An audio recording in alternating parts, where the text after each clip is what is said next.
वो क्या आपको सच में लगता है मुझे बलराज जी से मिलना चाहिए? वो अभी तक बलराज के नाम से कांप रहा था। अकरम भी उसकी घबराहट समझ गया था। बलराज जी, सिर्फ बलराज कहो, तुम टाइगर हो यार। और जंगल में सारे जानवर टाइगर के नाम के आगे जी लगाते हैं, लेकिन टाइगर कभी किसी जानवर के नाम के आगे जी नहीं लगाता। चलो शाम को मिलते हैं, बाय। अकरम के मुंह से ये बात सुनते ही अभिनव का कॉन्फिडेंस बढ़ गया था। वो अब उस टाइगर जैसा महसूस कर रहा था जो जू से निकलकर जंगल में आ गया हो। अभिनव अपने पुराने ऑफिस से निकलने के बाद अपने घर आ गया था। वो इतने आराम से अपने बिस्तर पर आखिरी बार कब लेटा था उसे याद ही नहीं था। वो बड़ी एक्साइटमेंट के साथ कमरे के दरवाजे की तरफ देख रहा था। Pizza delivery.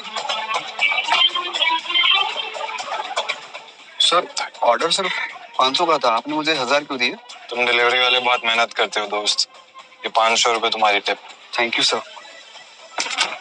इधर अभिनव उस पिज्जा बॉक्स को ध्यान से देख रहा था। उसे याद नहीं आ रहा था कि उसने आखिरी बार पिज्जा कब खाया था।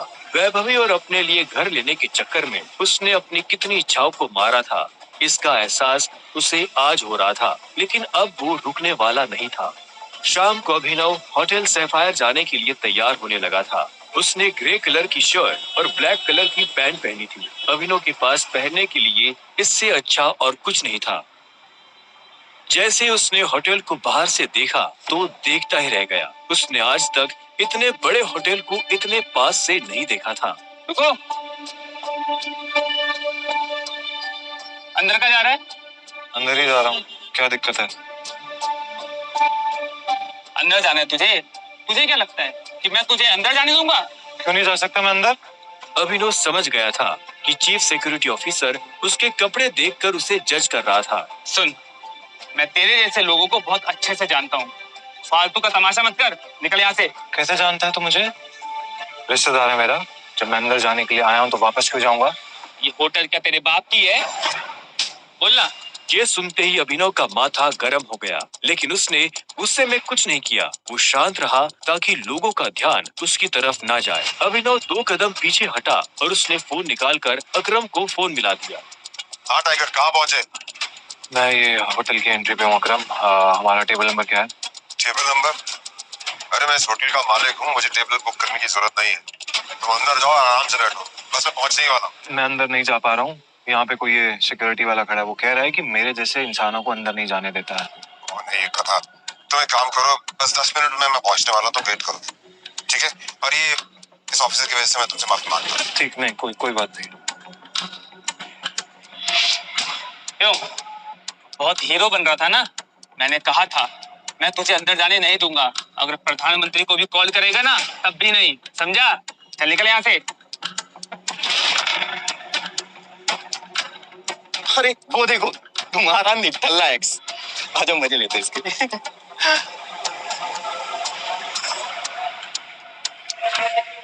इससे मैंने अपना बॉयफ्रेंड कभी माना ही नहीं। वैसे भी मैं अपने से छोटे लोगों से बात नहीं करती, मुंह नहीं लगती, उन्हें बॉयफ्रेंड क्या बनाऊं? तुम छोटे आदमी के मुंह नहीं लगती होगी, लेकिन ये छोटा आदमी तुम्हें एक सलाह देना चाहता है। इंसान की पहचान उसकी जुबान से होती है। जुबान संभाल के बात करो, वरना किसी दिन यही जुबान तुम्हारी जान ले लेगी। वाह, क्या बात कही है। ताली बजाओ। Very nice. तो फिर तुमसे तुम्हारे पैर क्यों नहीं संभाले गए? यहाँ कैसे चले आए? पिए हुए हो क्या? अकरम ने बुलाया मुझे यहाँ पे। अच्छा, अरे हाँ, याद आया। अकरम सर ने उस दिन कहा था तू उनके किसी ड्राइवर का बेटा है, तो यहाँ अपने बाप की जगह ड्राइवर की नौकरी मांगने आया क्या? सही है, लेकिन वो रखेंगे ही नहीं। तेरे जैसे गरीब को वो ड्राइवर भी नहीं रखेंगे। आए हो मतलब तुम्हें बुलाया नहीं गया? वो उठा के चले आए। भिखारी गई।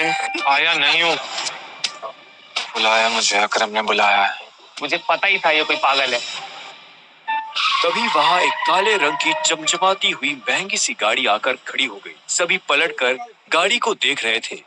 अकरम गाड़ी से बाहर निकला और उसके साथ एक और आदमी था। वो देखने में लंबा चौड़ा और मजबूत था। वो और कोई नहीं बल्कि बलराज था। वो एक बहुत ही फेमस कपड़ों की कंपनी का मालिक था और साथ ही द माफिया किंग का एक मजबूत पिलर। उसे देख अभिनव की आंखें खुली की खुली रह गई। उसने बलराज के बारे में सुना था। क्या आपको सच में लगता है मुझे बलराज जी से मिलना चाहिए? उसे तस्वीरों में देखा था, लेकिन तस्वीरों में देखने और सामने से देखने में जमीन आसमान का अंतर नजर आ रहा था। उसके मन में यह सवाल उठ रहा था कि आखिर बलराज उससे क्यों मिलना चाहता था। क्या चल रहा है यहाँ? सॉरी सर, लेकिन इस आदमी ने मुझे और कस्टमरों को काफी परेशान किया हुआ है।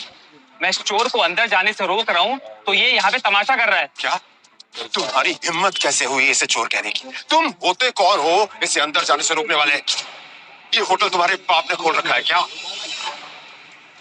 ये मेरा मेहमान है और तू आज के बाद इस होटल के आसपास में दिखाई दिया ना तो तेरी टांगे तोड़वा दूंगा। Get lost. Sorry sir.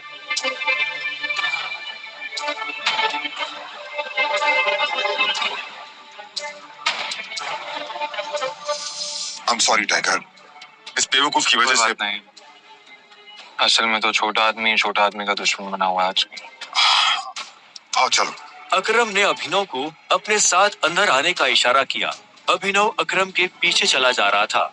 उसे महसूस हो रहा था कि बलराज भी अपने भारी भरकम पैरों के साथ अभिनव के पीछे आ रहा था। कुछ देर के बाद वो होटल के एक आलीशान से कमरे के बाहर आ चुके थे। इससे पहले कि वो अंदर जाते, होटल का मैनेजर उनके पास आया और बोला, good evening sir, welcome sir, can I get something for all of you? एक काम करो, जो भी लीकर अवेलेबल है उसकी लिस्ट भिजवा। Sure sir, but sir if you don't mind, अपने होटल में जितने भी लिकर्स अवेलेबल है मुझे सबके नाम याद है। We have tequila which is of 5 lakh rupees, vodka 8 lakh rupees, whisky 10 lakh rupees and we have gin जो कि 12 लाख रुपए की है। Sir what would you like to have? क्या है कि आज मेरे यहाँ बहुत खास मेहमान आए।